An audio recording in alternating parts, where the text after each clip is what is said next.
During his State of the Union address last night, President Trump talked about data centers. As we have reported in recent years, there's been a data center boom in Northern Virginia, and now costs are a major concern.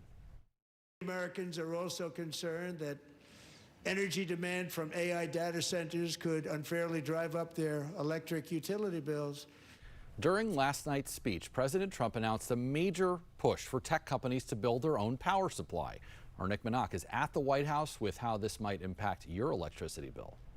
President Donald Trump is pushing big tech not only to build their own data centers, but to shoulder the cost of electricity so residents don't have to. Tonight, I'm pleased to announce that I have negotiated the new Ratepayer Protection Pledge. You know what that is?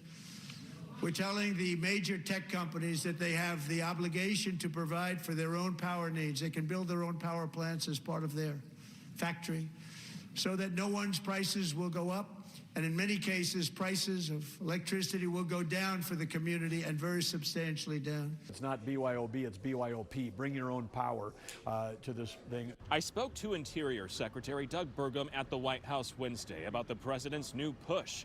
Burgum claims no one's electricity bill has gone up because of data centers, but some fear otherwise. He also says electricity bills in some states have increased because states like Virginia are focused on solar and wind instead of cheaper energy sources. So anybody that wants to, say that the cost of their electricity going up just needs to look at a map of the United States and go, if I lived in a different state that had different policies and different politicians, I'd be paying 1/3 the price I am if I'm living in a state that's been driven by the climate fantasy policies versus the energy reality policies. So given the landscape of Virginia being an importer of energy, having policies like the Virginia Clean Economy Act promoting solar and wind, and knowing the energy needs of that state, we're talking hundreds of data centers in Northern Virginia.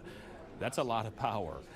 Are you worried there could be brownouts or blackouts down the road if they don't change course with their energy policy?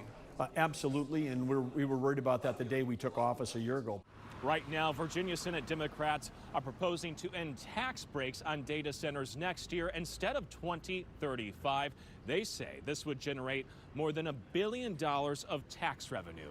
You can see our coverage on that on our website, WJLA.com. Reporting in Washington, Nick Minock, 7 News.